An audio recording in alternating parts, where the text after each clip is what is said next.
And I'm thankful because that's one of the opportunities that I had with working with Jeff White. You know, he was like, I'll play to the drummer. You know what I'm saying? So instead of me being set up in the back of the stage, he put me front and center. You know what I'm saying? So it's like that doesn't happen every day. I was very grateful people to see me on that type of platform, and they could see, you know, what I bring to the table.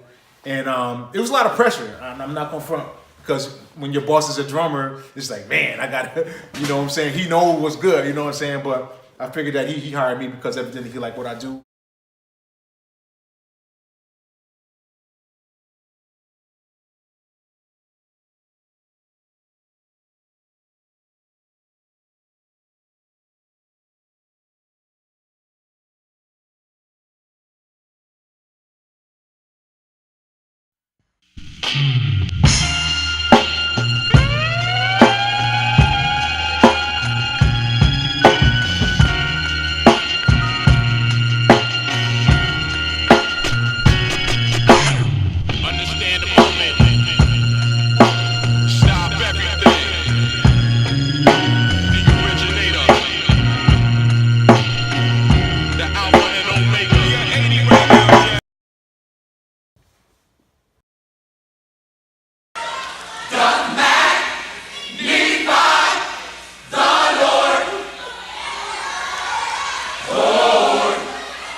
Thankful for my upbringing too.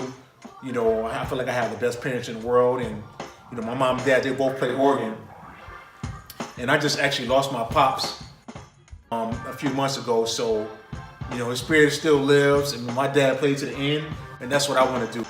You know, I feel like my pops, he lives through me, and some of my other mentors that I looked up to that I may have passed on, my grandfather.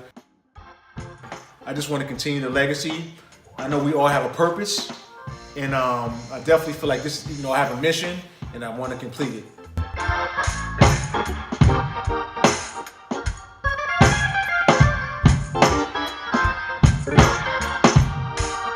When I meet people and when I'm on stage, somebody come see me, I want them, if they came sad, if they lost their job, or whatever mishap they had, I want them to leave feeling positive.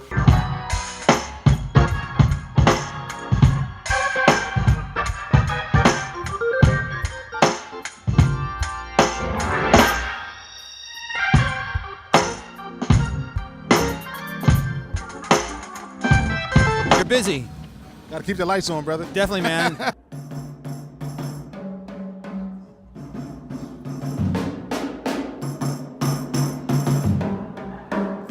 Your lifestyle, you know, if you live a certain way, it will resonate with people like that. So, yeah, I'm thankful for my journey thus far, and I don't know what else there is to come, but I'm thankful for every platform that I've been given, and I just want to be responsible, inspire. You gotta bring up the next generation. Gotta bring up the next generation because they're the future, you know what I'm saying? So it's not taking nothing from my skill sets. If you work hard, find a lane you want to be in, stick with it, and be consistent.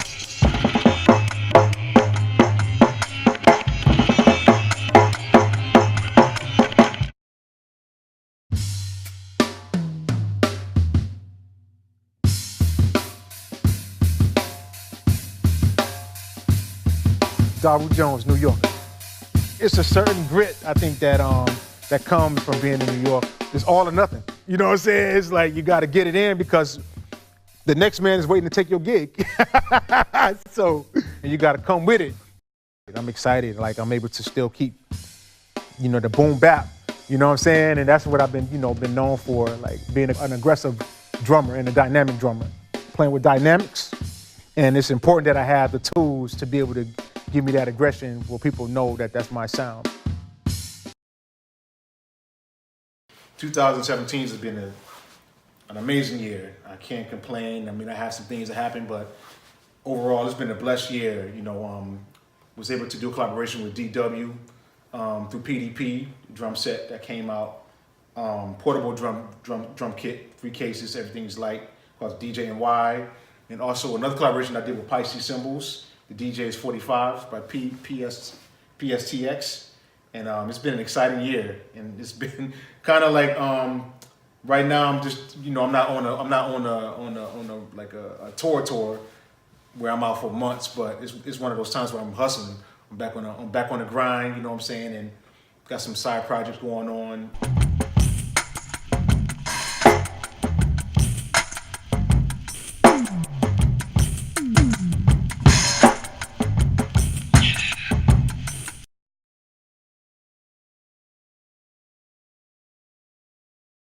One of the projects that I'm involved in is DMD, and those are initials. The first D is myself, Daru.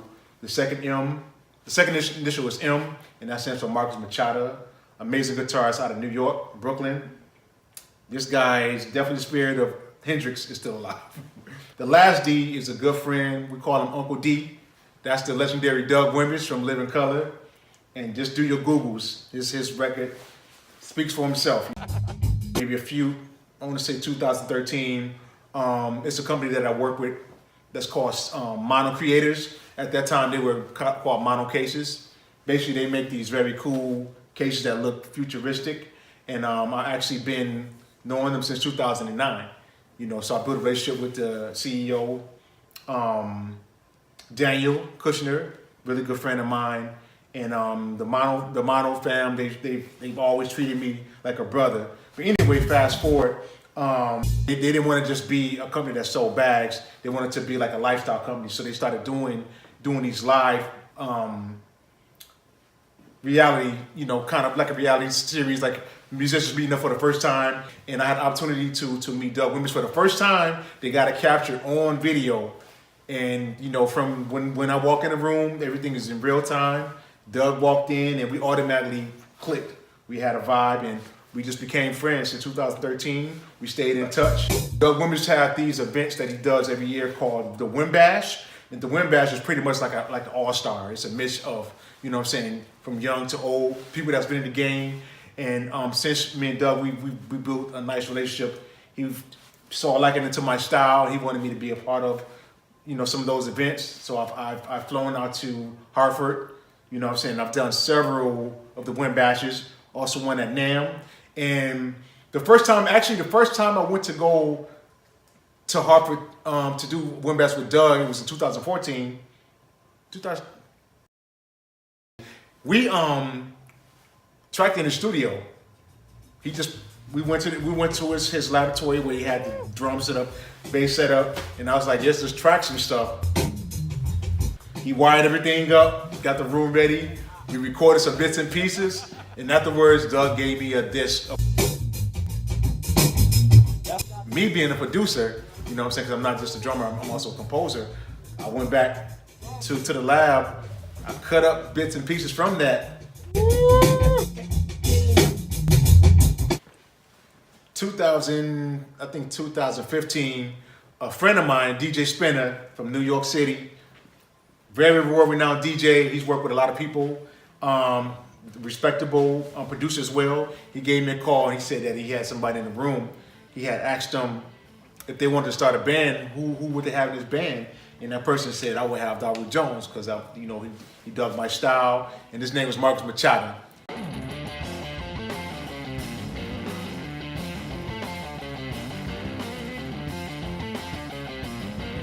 I was doing a drum clinic at Guitar Center, And that's when I first officially met Marcus. He came out, clinic was over. Marcus was like, we're gonna work together. The next month after, he was doing the clinic also at the Guitar Center, and he asked me would I accommodate him. We got together, did the clinic, and we became brothers. Remember this? Hold up. Remember this?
think of what to do with these bits, the recordings that I did with Doug.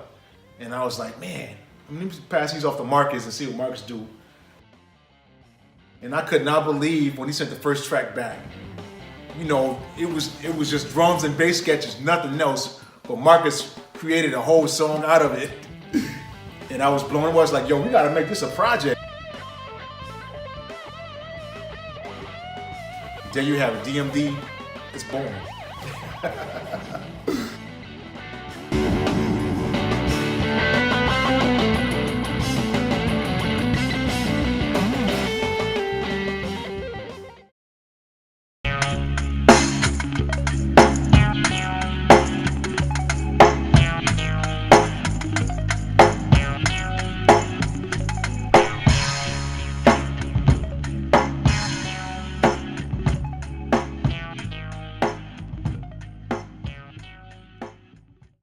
Like some of my biggest influences, like Steve Gadd, I can name him because you put him in any situation, he will get the job done. He won't overplay it. He has a swag that he adds to it, but he gets the job done. And it's not easy. It's not easy getting in front of people. You know what I'm saying? Because you can get nervous. the spotlight is on you. You know what I'm saying? So this is one of those things where if you make a mistake, it's gonna be recorded. If you make a mistake, somebody's gonna know, and they're gonna. So it's a lot of pressure. You know, although I've been doing this, I've done TV things. Every experience is still new. I don't really get nervous, but I still sometimes get that to do PASIC was such a big deal. And I remember the day before PASIC running into like the chancellor, and it's crazy. It's so bugged out. I was telling a good friend of mine, Henry from solomondesigns. I was telling him that it's bugged out that some of my heroes that I looked up to, when I bump into them, they heard of me. They like, I've been checking you out, and it's such a surreal and humbling. It's crazy to grow up and admire cats like Vinny Colaiuta, and they like, I'm a fan of your work. It's bugged out. So when I ran into the chancellor, he's like, you better be good. So he put a lot of pressure on me.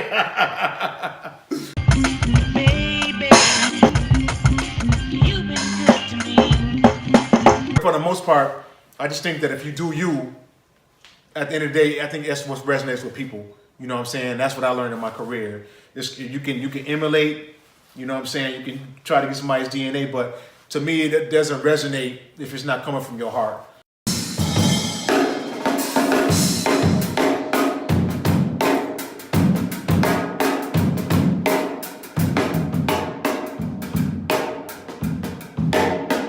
My journey, that's totally been my whole journey, because I've been inspired by the best of the best, even from gospel, secular.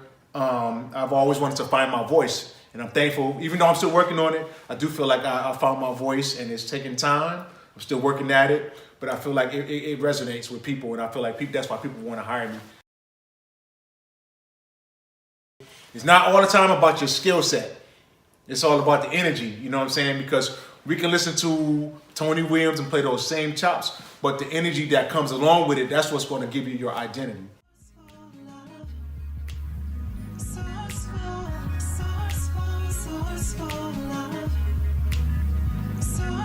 know what I'm saying? So I think it's very important, you know, to work towards that. And it's like, I never wanted to be that dude to walk in a room and see somebody with the same outfit that I have on. You know what I'm saying? Like, it's like, dude, I want to have my own joint. So that corresponds with my setup. You know, I wanted to be able to have an identity, although it was inspired, you know, by old and new school. You know what I'm saying? Definitely big shout out to drummers that are letting people know we are not the backbone only. We can make or break the gig. We are the front bone. We the heartbeat, and you know, we take charge. You know what I'm saying? It's our job is very important. So we need that respect. You know what I'm saying? So big shout out to guys like Questlove who put the drummer back in the forefront. You know what I'm saying? It's very important, and I'm thankful because that's one of the opportunities that I had with working with Jack White. You know, he was like, I'll play to the drummer. You know what I'm saying? So instead of me being set up in the back of the stage, he put me front and center. You know what I'm saying? So it's like, that doesn't happen every day. I was very grateful people to see me on that type of platform, and they can see, you know, what I bring to the table.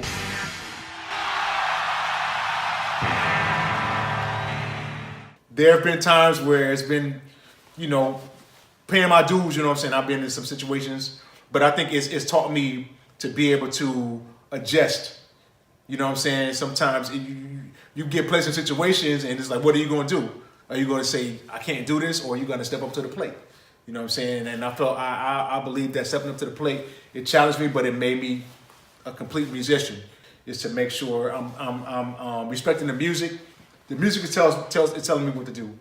You know what I'm saying? And it's pretty much just the basics. You know what I'm saying? Like, just the basics of being a human being. You want to be respectful. You know what I'm saying? You don't want to overtalk over somebody else talking. You're having a conversation. So just rise to the occasion, be aware, and be a team player. You know what I'm saying? I think if you have the mindset of being a team player, you know, you may get a few other gigs than more people. And I think I'm blessed that that's what's happened to me. You know, make a good name for yourself. Be nice. Be on time. Be respectful, and just make friends. Be cool, because people get enough of that Hollywood biz out there. You know what I'm saying? And people want something refreshing. They want something that they feel like they can trust and just have good positive energy. changing my diet. And to each his own, you know what I'm saying? Where I'm at in my career right now, I'm currently a vegetarian some days and a vegan other days. But I definitely feel like when I made the transition from hip hop to rock and roll, I needed a better lifestyle, better diet, because we up there playing for sometimes 2 or 3 hours at 10 dB plus, you know what I'm saying? Like hard body. And to do that, I need to be able to, you know, be in shape.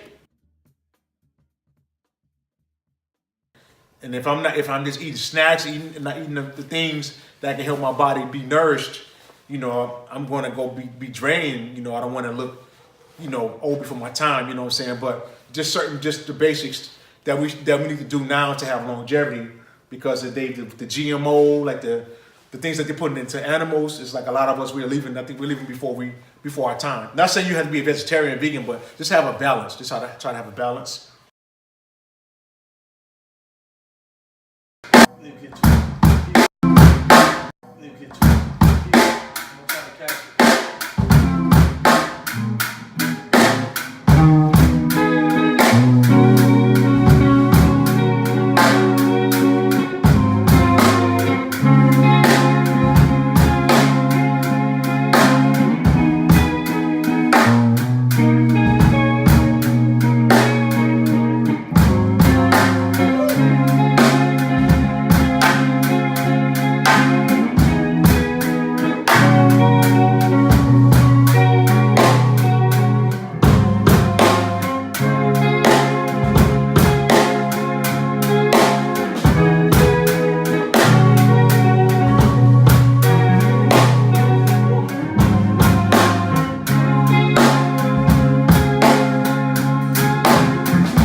I know we all have a purpose, and I definitely feel like this, you know, I have a mission and I want to complete it. You know what I'm saying? And the most important thing, I just want to, you know, contribute some positive vibrations to the world. You know, the times that we're living in, you don't know what's going to happen, you know what I'm saying? But all I know is, how can I contribute to the world to make it a better place?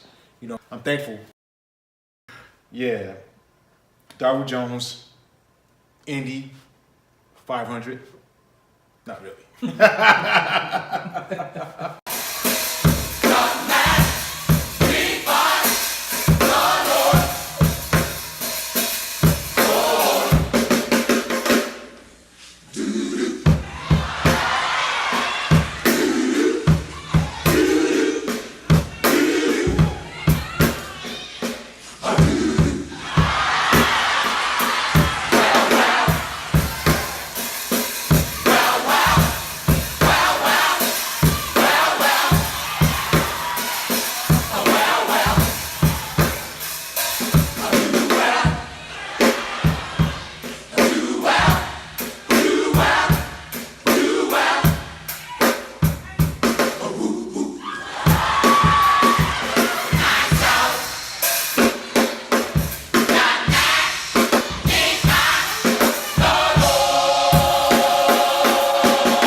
Did I run out of time? Dang. Can you stop it?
The source is in your hand.